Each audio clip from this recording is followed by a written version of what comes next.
This is a Fleet Success Show, dedicated to helping you and your fleet succeed using the experience of fleet professionals and Hall of Fame fleet legends. The show that explores how the pillars of stakeholder satisfaction, intentional culture, resource efficiency, and risk management all combine to lead your fleet to success. We're glad you're here. Now, let's get into the show. Hey, welcome back for another episode of the Fleet Success Show with your host, Josh Turley. And joining me today, Facundo Tassara. How are you, Facundo? I'm great. How are you, Josh? I'm doing awesome. Just a little background about myself and Facundo. I'm the CEO over here at RTA Fleet. Been serving fleets for over 20 years. From our seat here as a fleet management software provider. Big background in technology, but also the love of my life is in management and leadership principles. And that's something that I talk a lot about is culture and leadership and some of the changes that we've gone through as a company. The hard, the good, the bad, the ugly, and the fun, the amazing things that come from that. Facundo, you want to just a brief intro, a little bit about your background? Yeah, sure. Kind of like so many folks in fleet, I got into the industry kind of on accident, needed a part-time job at my dad's mechanic shop. And that went from doing that to government fleet management, was at a couple different fleets, went to some tech startups, did a couple tech startups in the mobility industry. And here we are. Doing some pretty cool stuff, Fleet Success Ambassador here with RTA. As a Fleet Success Ambassador, because it's a pretty unique title, your number one job is basically just helping fleets succeed.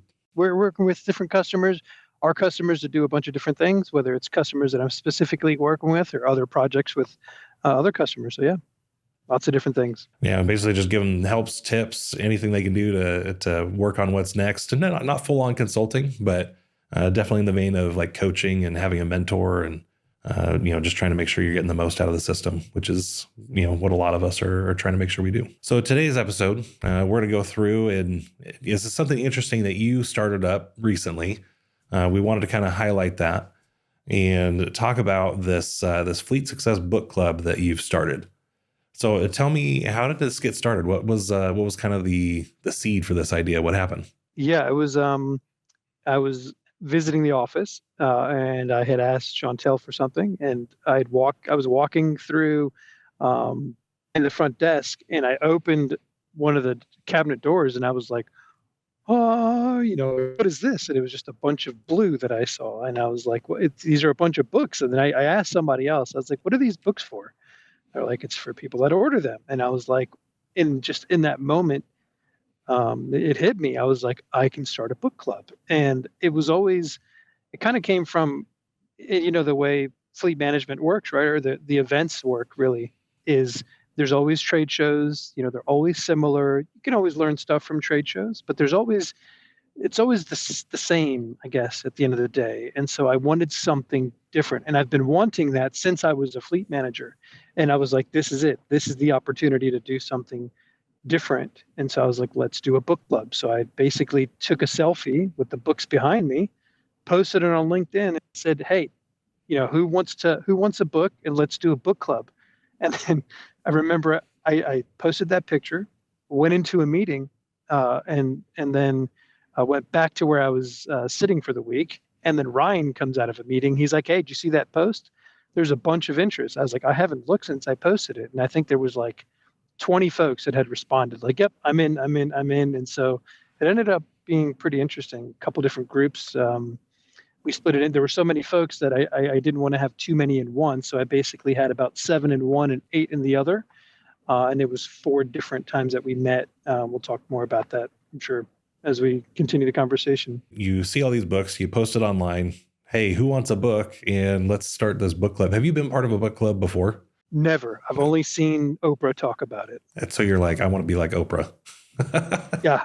I was like, I wanted to be like, you get a book and you get a book and you get a book. And that's kind of what happened. So yeah, I kind of want to be like Oprah. All right. So you get these 7 or 8, and you had quite a few people that are interested. Obviously, we send out the book for free. So if you want a copy of the book yourself, you can just go to fleetsuccessplaybook.com, send in your information, and we'll ship one out to you. But this is what you wanted to go deeper, because like you've seen people, they've been reading it, they've been posting their pictures with it, but you actually wanted to have some deeper dives and deeper discussions into it. So tell me about the structure. You have these 2 groups of about 7 or 8 people. What were some of the conversations like? What would you go through? Yeah. So the way I set it up was, and I probably, if I needed to do it again, and I will do it again, by the way, we'll talk about that too. Um, I would create a little bit of time in between the different categories. So it was basically, all right, you got the book. Let me know when you get the book. Okay, cool. You got the book. All right, great. Let's set some dates. I wanted to make sure everybody had their book first. And then it was like, okay, well, let's say, let's go through stakeholder satisfaction first. Then wait a week or so. I don't remember exactly the amount of time. Let's talk about intentional culture, then resource efficiency, and then risk management. And what I did was I didn't want it to make it like a presentation. I did have like a slide that I would put up just with some thoughts and some of the takeaways and some of the bullet points I thought we should chat about. And so we talked through it. We kind of went through each section, and everybody would, have little conversations, and then conversations would start happening, and I kind of let it go. So that's the way that it kind of happened, and it was there's a lot of really good discussion. I mean, I learned. It kind of reaffirmed that the fleet community is kind of open to trying new things, right? I got a lot of interest in the book club. The intentional culture part of the book, there was an overwhelming desire to work on culture, right? Because the way that we talked about it, which was like, hey, it's the free thing that you have that you don't focus on. You focus on all these KPIs, but you don't focus on the culture part of it, of your organization, and it's free to you, and that can be the difference maker. I actually, I like soccer and sports, and I coach it. I actually gave some analogies talking about the Argentine national team and some history, and how, given they had a bunch of rock stars on their team, and that's when the time they struggled. Then they actually had some lesser known names, and they ended up winning the World Cup. And so of course, we had to talk about that for a little bit. That was kind of some of the things learned. I mean, I think one more thing I think I would say that I learned is that there still seems to be the fundamentals of fleet, the basics of fleet management are still really underestimated, the power of knowing those. So we spent a lot of time talking about what's your elevator pitch? Like, what do you, people are like, what do you mean elevator pitch? I'm like, literally, like, if you got into a room with somebody of senior in your organization, you had an opportunity to tell them about your fleet in 60 seconds, what would it be? Go. And so we talked about that as well. Yeah, I remember you talking to me about the going through each of those sections, and you're like, yeah, we did it in about a month, and I was like, oh, yeah. that's a heavy clip, because it's a big book. It's not it's not a little book. I've got a bunch of them right behind me. I could go do the page count on them. I want to say it's 300 plus pages. I actually brought mine here, so I wanted to, like the marks that I had. But yeah, it's a pretty big book, especially when you get to the. It was funny because I even brought some of my notes that I had from the meeting, and I think in one of the sections I said intentional culture. 148 pages. It's that half was one the book. Of the main notes that I had. Yeah, and that's totally my fault, because that was the section I wrote. That was the one I had the most influence on. Well, and then my fault for scheduling it like that, because I was like, yeah, I must have found, I guess that was, that was the really difficult, economics teacher in college that people hate. That was me. You're like, you must read 50 pages by Christmas, That's right. And we're going to discuss it on Christmas when you're supposed to be opening presents with your family. We're having the book club meeting. Yeah. So I definitely, I was like, okay, so I think next time that's one of the things we'll probably go like break it into like number of pages or sections or something like that. I've been a part of a book club before, and I remember the first one I did was 5 Levels of Leadership, and it was a John Maxwell book. And we could have broken it up that same way, but it was kind of a nice even flow between the chapters. John Maxwell did a much better job structuring his book, so he could do that. And they, it was the lessons, it was the discussion afterwards. But if you came into that discussion and you had not read this section, you were at a loss. You definitely did not get as much out of that discussion as you could have, and you weren't able to contribute as much. And I think that's honestly the piece that I enjoyed the most, was contributing, because it helped me understand the lessons more. It helped me articulate what it was that I'd actually learned. And it really kind of anchored them for me. Versus if you're just there and you're passively and you're not engaging in the conversation, I definitely think that you leave something on the table, and it's because it's not there for other people to hear you speak.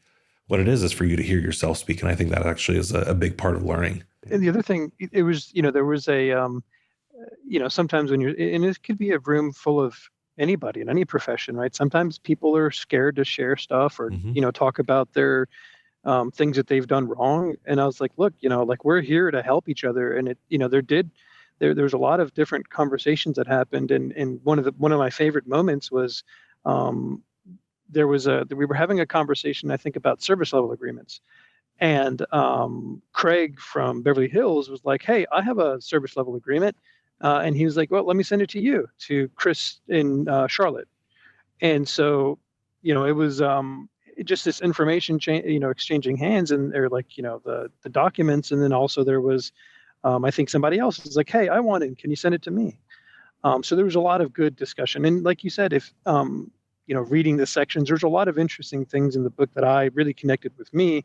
I'm a very visual learner. I like to learn from analogies, and there's a lot of analogies of like, Usain Bolt, and other examples of folks to deliver the fleet message. That's why I think one of the reasons it's such a powerful book in the industry we're in. Yeah. And there's definitely no shortage of analogies and stories. And like, it's such a meat and potatoes kind of book, which is Yeah. one of the things I really liked about it. And, and obviously I had a hand in writing it, but we really wanted to make sure we were giving stuff of substance in that book and not just fluff. Because I think a lot of stuff you can read, and I've read plenty of books, and I've read some good books and some really terrible ones. And a lot of the terrible ones, it's just either a regurgitation or it's fluff, or they're not adding something new to the conversation. And it's like, oh, that's just common sense. And I think what we really tried to do was give you a formula for each section, something to go through, and like an actual specific playbook or a tactic that you could take back and actually implement instead of just theory. And there was and I don't remember the sections, but there was like, day one, do this, talk about this, here's your agenda, here's what you're doing. There was a lot of that. So I think that's helpful where people, when they're not necessarily thinking about those things. I mean, there's a lot of folks, some active conversations I'm having right now of technicians coming up to be supervisors, and they've never had management experience. They can't enroll in their local university and be like, hey, I want to take Fleet Management 101. It doesn't exist. Yeah. So this is a great tool for that. Looking back at some of the discussions you were having, what were some of the highlights that you had in the two groups? There was a really interesting discussion around electric vehicles, believe it or not. And it was, I believe because there were some folks, yeah, there were some folks participating from California. And it was interesting because, we all talk about the electric vehicles coming, but they feel it in a different way. Mm-hmm. They feel it. They're like, there's some mandates coming that are very, they have to worry about, do we have the budget to really do this? There's a lot of things, a lot of concerns that they have. And it was interesting, some conversations from some folks over here and some folks over there, they were giving some helpful tips or things that they had heard about. And I was just, what I really felt for the first time was like the pain that some folks are feeling with having to deploy some of these vehicles in now, which is kind of a short time frame. So that was one of the significant takeaways. The other one was the recruitment, the bringing people in to Fleet, which was nice to hear, this part. And I had heard that there's some traction going on at like local schools that are doing, the technical schools and high schools. And a lot of folks are actually starting to talk more with government fleets in particular, because they're going into their professional life thinking about work-life balance. They don't want to go right off the bat to dealers and work, 70 hours a week. So it was nice to hear that too. Yeah. And I know, like Wyotech and, who's the one here? UTI, right? Like those are some decent technical schools. And, obviously this has got to be a good partnership, total segue here, but I had heard, I don't remember who it was. Somebody was telling me that the schools are almost hesitant to bring in partners like that because you're just so eager for talent that you're pulling them away before they finish their education. So as you go through that, and that was a discussion we were having, was how do we be good stewards and good partners of these programs as a good feeder into our own recruitment bench, essentially, and establishing those partnerships and how to become a great relationship that's sustainable. You can constantly have a good pipeline of talent coming into your organization with that. Because no one goes to school for fleet management, chances are you were never formally trained on how to successfully lead a fleet. That's where the Fleet Success Playbook comes in. The Fleet Success Playbook is your guide to building a safe, reliable, and efficient fleet that provides exceptional service. Learn all about the 4 pillars of fleet success: stakeholder satisfaction, intentional culture, resource efficiency, and risk management. Get nearly 100 years of combined advice on common challenges, practical solutions, actionable tips, and real examples from fleet industry experts who have been there and done that. Visit www.fleetsuccessplaybook.com to request your free copy today. To get further off topic here about that same part of the conversation is what's really interesting. I had this conversation with a dean of a technical college recently, which is there's nobody telling these folks that are taking these technical classes to be a technician now. There's no part of the curriculum to them to say, hey, here's a potential career path. What if you become a supervisor? What if you become a fleet manager? There's a whole different thing. So, we were talking about a potential curriculum for that to kind of educate these folks about what does a career in automotive look like, not just a technician. Yeah, because it really is. And you think about a lot of the fleet managers that have come in, most of them came in from a technical background. Not all of them, especially lately, we're seeing a big shift where people are coming in from finance, accounting, IT, some of these other areas. But we definitely historically, we saw them come up through the technician ranks. And like you said, like there just isn't any curriculum or training other than, hey, go take the NAFA CFM, go take, this fleet management essentials course or whatever. So I do like that aspect of it. I think it's important to talk about that and give them the training they need. So when I think about, bringing it back to book club, for people out there that, want to be a part of this, obviously they can reach out to you, but there's nothing stopping them from doing this on their own as well. I know we kind of started that for ourselves as just, hey, we're going to start reading a book a month. And maybe not a book a month, depends on the book. I would not recommend the Fleet Success Playbook in a month. It's huge. But some of these smaller books might be a month, they might be 2. And just to make sure that we're all sharing the same vocabulary. So you could do this within your own organization. You could do it within your own NAFA community. Like if you're a part of the Pacific Southwest chapter or something like that, start up just a book club with some of your peers and colleagues. And you'd be surprised at how much you learn. We often have a saying is that, the person you are in 5 years is going to be based solely upon the books you read, right? Your content diet, and the people you meet. Those are going to be the things that influence you the most.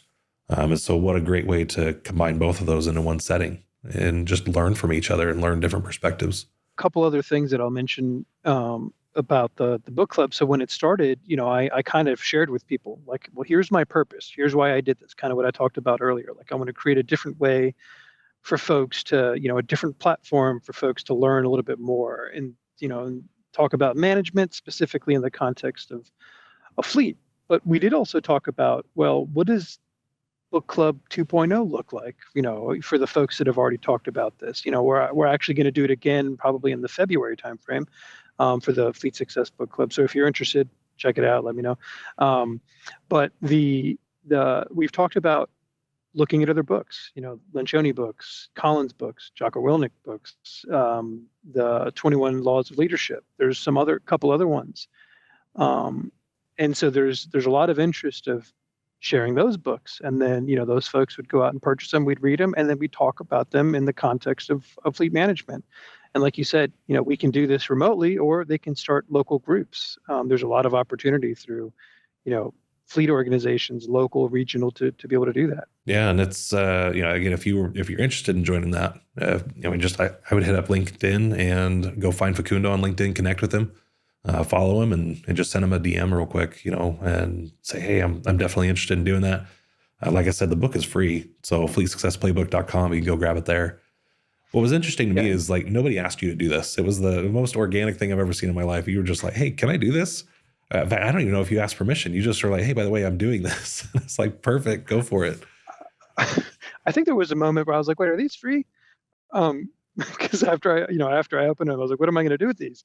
So yeah, I just did it. I think, and the other thing I forgot to mention was we actually had a couple of vendors on there. So obviously I told them before, I was like, look, this isn't a pitch. This, if you do a sales pitch, I'm taking you off a call. And they're like, no, look, we're here because, and there's actually a part in the book where it talks about it's establishing the relationship with the vendors, right? Kind of holding them to a certain, degree of what kind of service you need, but also leveraging them in a way to help you. And so there were some vendors on there, and some of the vendors, a couple of them were new to fleet management. And they were like, I come from a different sales background, and I just need to learn more about the industry and what are some of the pain points, and what are some of the conversations.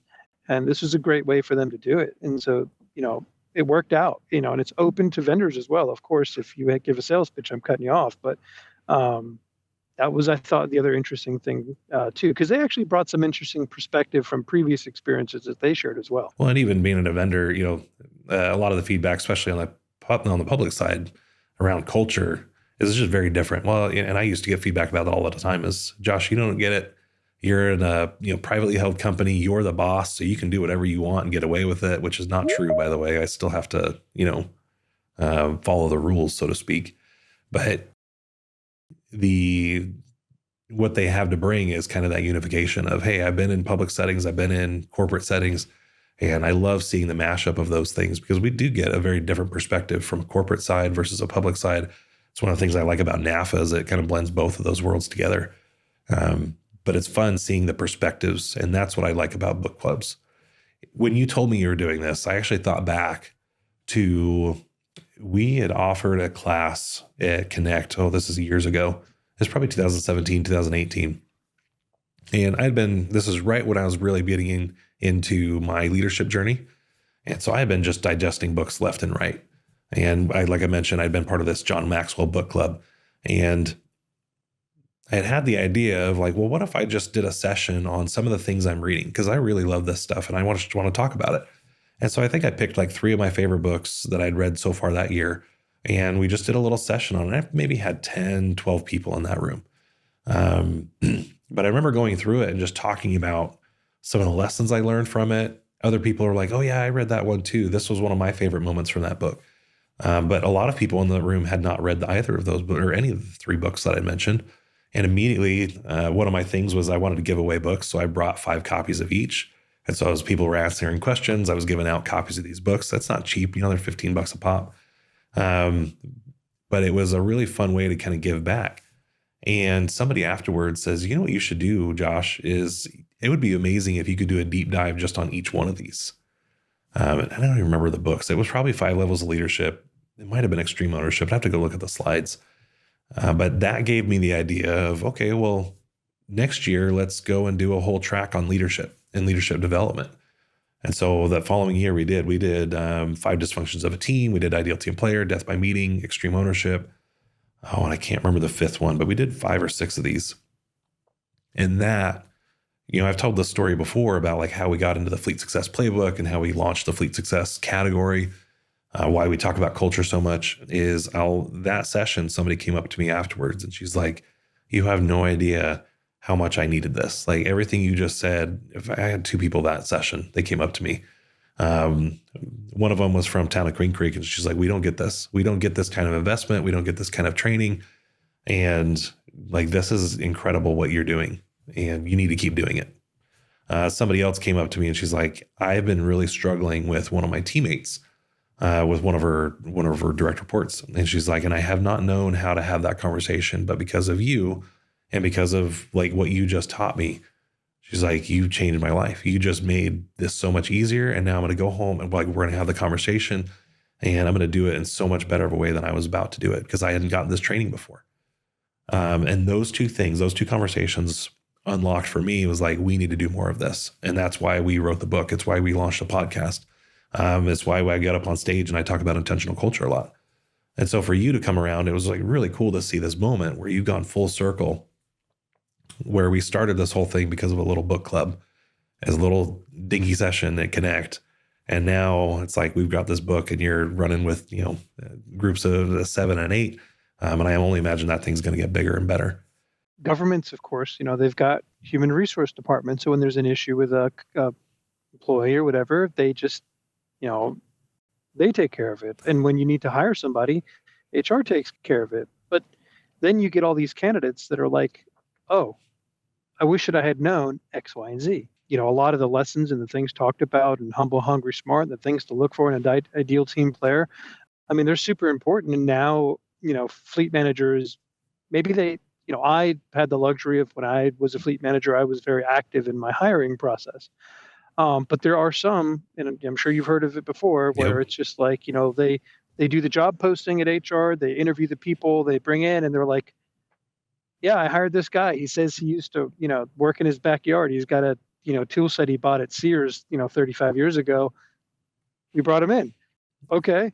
So I think it's huge for folks to learn those lessons that, some of those major authors talk about, and put it in the context of fleet, so they know what to look for, and they know how to deal with issues, and they know what to look for in particular strengths and weaknesses. We all have the strengths and weaknesses. I mean, we all have stuff to work on, and you're never going to find the unicorn. But I would imagine bringing people in that don't have those red flags that we always talk about. I think too, just to kind of get involved with your HR process, right? Because I think you just mentioned it. You were very active in the hiring process, but a lot of, and this goes on corporate and public, by the way. I've seen this on both sides. And this is something that we would talk about in a book club, or we do talk about it in the book, is you have to take a more active role, and you have to seek it out and push for it. And sometimes it's like HR is actually shutting you out of the process. Part of that is because they want to protect themselves, right? They're, it's not necessarily a turf war. They're trying to protect the company from, any kind of bad interview practices or discrimination.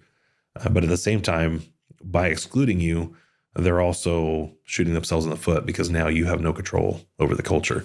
And so I almost like push people, like, you have to fight for that. In fact, I've told people, if I could figure out how to get in front of a room of government HR professionals, I would tell them the same things that I'm telling a room full of government fleet managers, is because the lessons apply across the board. And so, making sure that it is a part of our process, that we are thinking about culture more than anything else is really critical.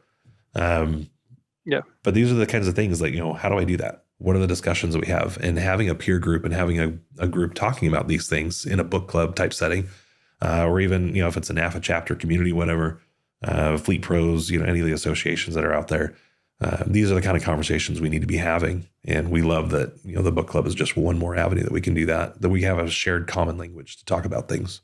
I was just thinking about, as you were saying that, a lot of times the toxic part of a culture in a fleet environment often happens on the shop floor. Mm-hmm. And some of the technicians, it can happen also on the management side or in the office setting. But screening folks for coming in as technicians is super important. So yeah, getting everybody on the same page, HR, fleet managers, very important, super important to do. All right. Well, Facundo, where do you want people to go from here? I know we've got a book club that we're talking about launching in February.